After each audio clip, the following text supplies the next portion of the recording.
So this was the incident I was at the other day that was very, very tragic and upset me very bad.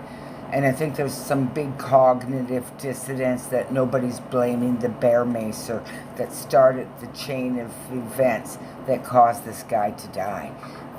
Now, there's a lot of bear macing. I suspect that he was robbed of his cell phone, and has anyone checked? And there should be more information on the bear macing, as well as the Vancouver Police. There's 2 parties responsible for creating this guy's death. But I really think there's cognitive dissonance not to start questioning who bear maced him, who started the chain of events. Was he robbed? Was this a crime that ended up resulting in a death? It's very upsetting. So I found this article, and it's pretty good.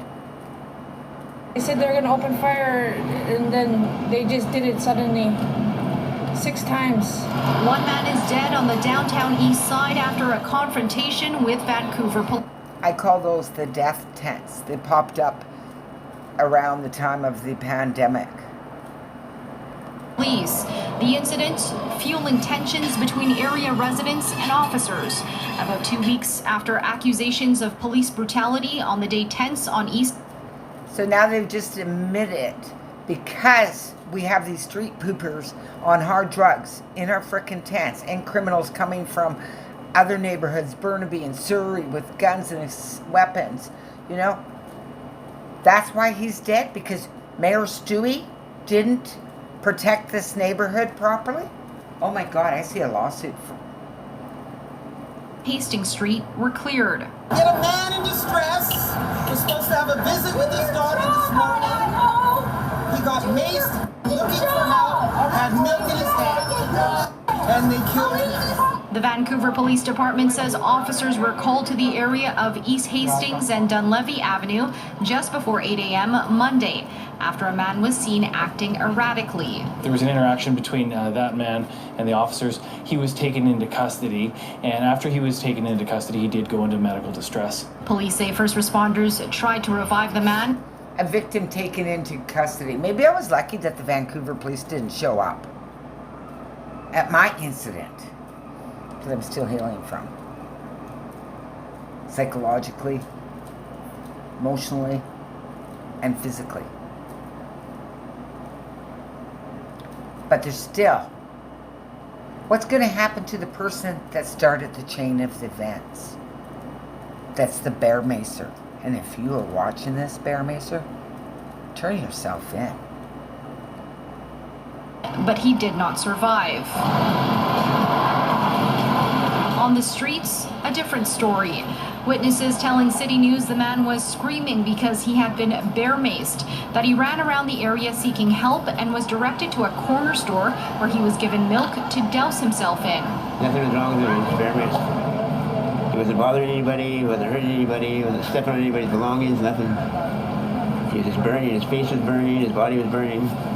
He was asking for help. Jody Daniel says the man was asking someone to call 911, but when first responders arrived, the situation with police became tense. He escalated more and more into a physical argument, and then the argument flew into him just avoiding. So he didn't hear a word until the bean bags were hit on him. The Vancouver Police Department says it can't provide details because the independent investigation. Did you see that guy smiling? Hey, you know what? That's not a great time to smile when a guy's fucked up. An office of BC now has jurisdiction. The police watchdog is asking for witnesses to contact the IIO. Vancouver police are describing a beanbag gun as an intermediate weapon and say lethal force was not used. When people are non-compliant.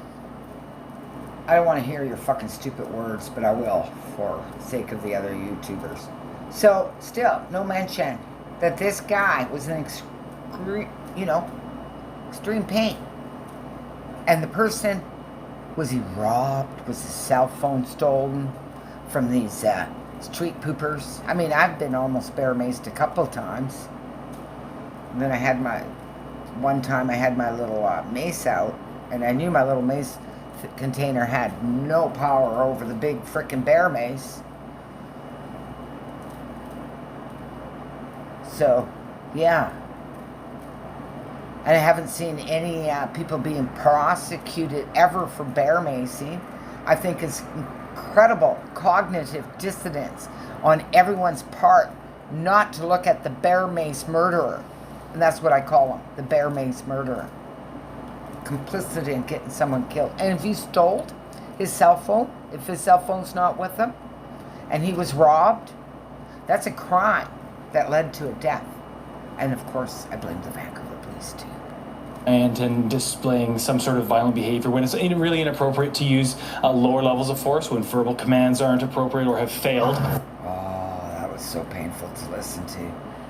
Because I don't have a bitch slap button on my fucking little machine here. Shame on you! You're supposed to protect citizens, not kill them! The incident See my video how I got protected by them. Oh yeah, you know? Didn't even fucking come. happened directly across the Vancouver area network of drug users location. The advocacy group says it's conducting its own investigation and asking for tips. In Vancouver, Crystal Adaris, City News. The beanbags, they said they're going to open. Also, Mayor Stewie is responsible too, just so everybody knows. Mayor Stewie. We got to phone 311. Still no police came. Maybe I swore too much. You offended by swearing, Mayor Stewie? In the city of council? Are you guys so fucking offended by swearing? When you're Sarah, the ex-street pooper, got her on, you know, a YouTube channel swearing at the police. How dare you shoot my little freaking crazy addict. Keep the crazies on hard drugs. Make it a violent, vile situation. And the smell down here is just horrific. So, yeah, it kind of pissed me off.